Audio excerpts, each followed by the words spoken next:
Maulang umaga, ngayong araw ay August 22.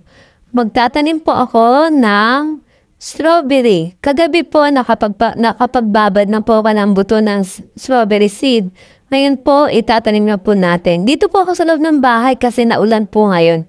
Bali, ang gawa ko po ay loam soil, coco peat, loam soil, strawberry, loam soil. Yun po ang aking level ng lupa. Loam soil, coco peat, loam soil, strawberry seed, loam soil.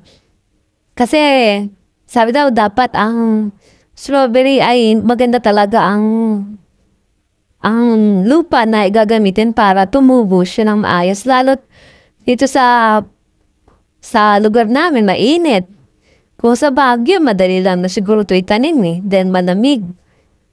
Ngayon po, first time po talaga ito sa naway tumubo. Para may prutas kami. Pitas-pitas na lang pagka Ang hirap pala. Ayan ito yung strawberry seed. Ayan. Akala ko, dapat kasi tigdadalawa lang dapat. Ang dami ko pala na babad na buto ng strawberry. So, ang ginawa ko, kada isang cup, 4 na seed. Ko talaga yan, isa-isa pa talaga. Ko talaga yan. Hindi ko talagang inayos ko yung pagkakalagay ko. Kasi sa iba kong gulay, ko na lang hagis-hagis ko lang Ito inayos ko Ilalagay ko ito sa gilid ng bahay para design. Pitas-patas ko ng seed, loam soil. Tatapan ko siya ng loam soil.